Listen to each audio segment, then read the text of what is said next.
kellemes és látnivalókban bővelkedő kiránduláson vehet részt az a természetet kedvelő, aki ellátogat a közeli Beretkére. A bárrévei határtól mindössze 25 kilométert kell autózni, s már is a kisfaluban találjuk magunkat.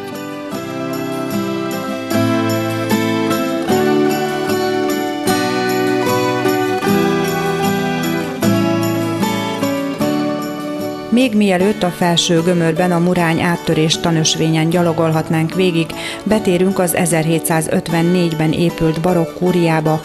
A kúria falait Benedek László a tanösvényről készített felvételei díszítik, mely végigvezet bennünket a Muránypatak szurdok jellegű völgyén, érintetlen természeti környezetben. Benedek László, a Gömöri Fotóklub elnöke, a későbbiekben túravezetőnk, elmondja a tanösvény történetét dióhéjban. Több célzattal alakítottuk ki.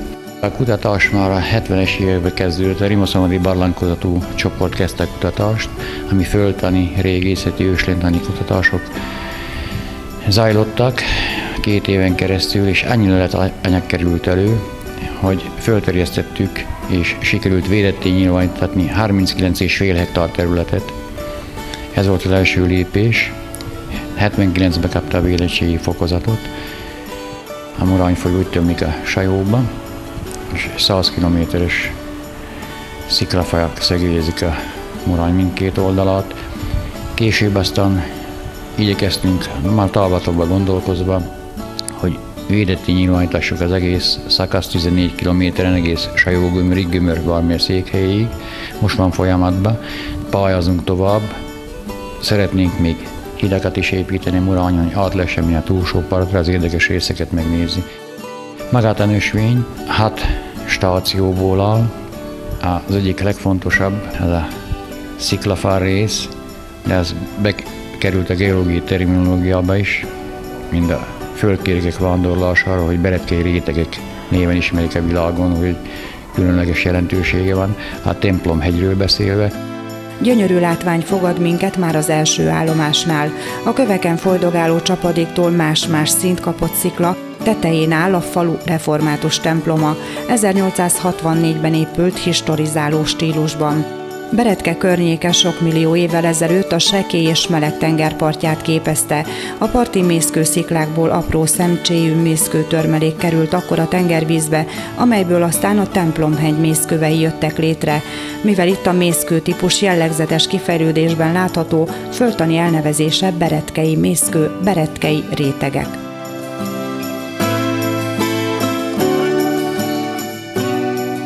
A templom kertjéből széles panoráma tárul a szemünk elé, tiszta időben a Bükk hegyeit is látni lehet.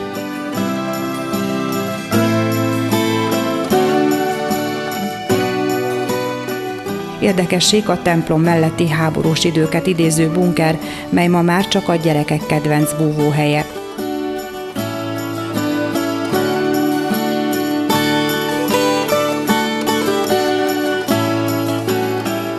Az útvonal bal oldalán látható az egykor árvaházként működő épület, melynek alapítója és fenntartója Tornaljai Margit, Beretke és Gömör vármegye nagyasszonya volt.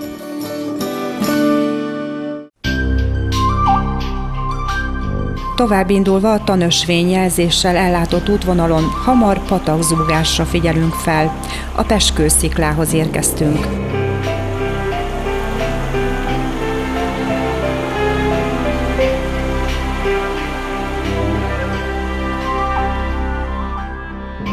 A stációt a Peskő-szikla tetejére tettük, mert ott is a kimosott barlangban, 2 barlang van a sziklában, alsó-felső. A felsőbe sikerült a pleisztocén korabeli, jégkorszakbeli őszarvas maradványait megtalálni, és most fogjuk folytatni a kutatást.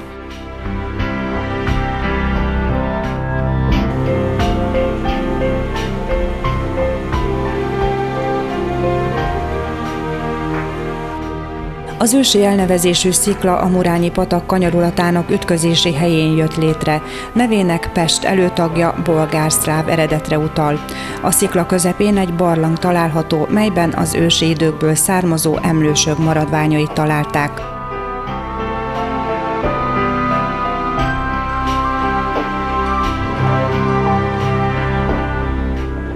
Az egész völgy létrejötte különlegességnek számít. A Murányi-patak 2 millió évvel ezelőtt széles, kavicsos, homokos ártéren folyt, amelyben markáns kanyarulatokat képezett.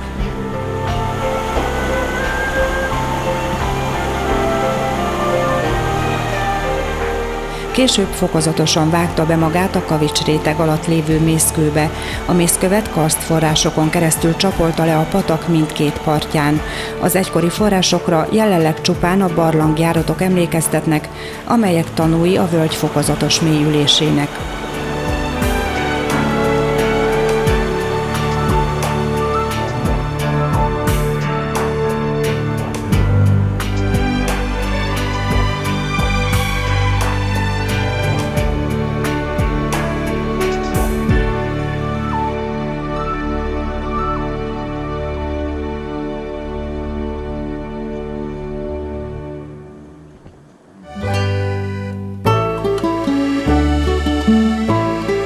Csöndesen emelkedik ki a tájból, a falu egykori áramellátását biztosította a vízimalom. A békalencsével borított kis tavacska emlékezteti arra, valaha sebes vizek hajtották kerekeit.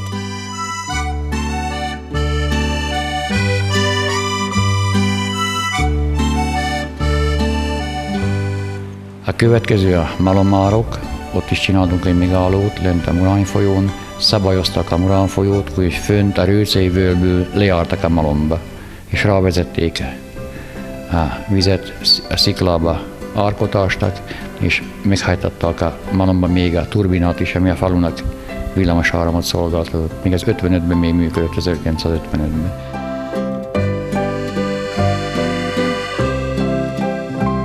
A völgy növényvilágára a melegebb éghajlatú viszonyokat kedvelő fajok a jellemzőek. A napfényes szikla oldalakon többféle értékes faj található, számos páfrányfaj, moha, zuzmó.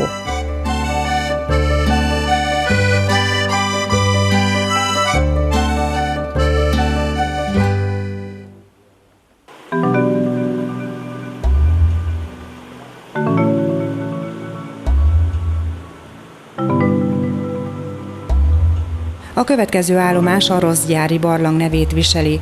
A 11 méter hosszú barlang a szén-dioxidban dúsított víz maró hatása nyomán alakult ki egy szerkezeti törést mentén.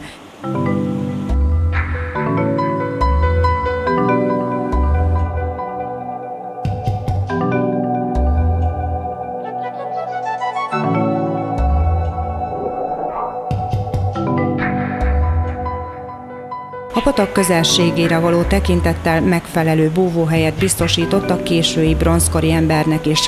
Barlang látogatásunk során csak egy alvó denevért ébresztettünk fel, amely a szikla hasadékban tanyázott.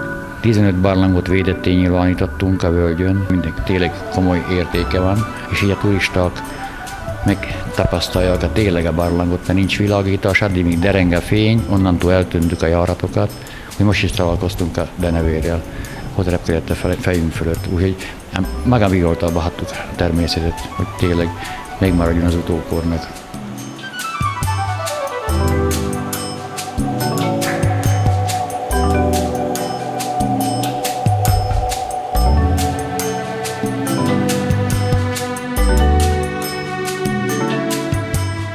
Nem messze a barlangtól a fák között egy épület maradványai látható. Első látásra várromnak nézni az ember. A következő megálló a Rosszgyári. A Rosszgyár arra nevezetes, hogy sikerült megkérni a Bányászati Múzeumot Rozsnyón, és a fölvidék sok száz magas kemencés vasgyáraból a legöregebb a mi Rosszgyárunk. Már 1640-ben működött. Sőt, előtte kellett, hogy működjön, mert a történelem megint bizonyítja, hogy kolera járvány volt, és alig egy pár porta volt a melléte, meg a beretkei falvakban, és már akkor üzemelte a gyár, hát eleve akkor korábban kellett, hogy épüljön. Majd még az is kutatódik, most tisztítjuk. Hidat akarunk a Murán völgyén, és folytatni szeretnénk a 600 éves tölgyesek felé, Gömör felé, több mint 20 darab 600 éves tölgy van, és eleve történelmi jelentőségű nekünk magyaroknak, mert Mátyás király itt kapaltatta Gömörbe a szőlőket. Aztán visszagondolunk, hogy mikor koronáztak a Dunajegén, hát akkor Mátyás király korában azok a tölgyfák ma itt voltak. Hát serdülőkorba lehettek, akkor nem menjenek, mint most, hogy egy osztályi gyerek öleli alatt, és ott vannak a vasbanyak, azt tovább építjük, és egészbe a történelmi gömörünk székhelyébe, Sajó gömörbe, a Várhegyen, az Őrhegyen keresztül. Így állunk most a tanúsvényen. Meg szívesen várunk mindenkit, iskolás gyerekek járnak ma szerte az ország minden területéről. Van idegenvezető is, a hegyen egy hölgy, aki végigkísér mindenkit, az ide látogató turistákat.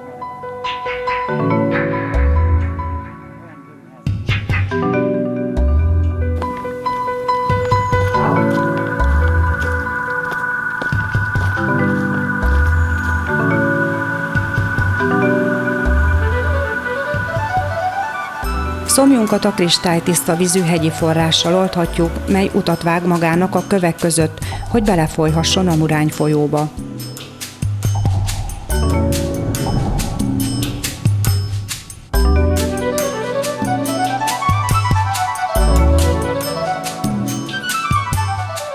Utunk véget ért, visszagyalogolunk a faluba, búcsút intünk a folyónak, a gyönyörű szikláknak, barlangoknak, beretkének.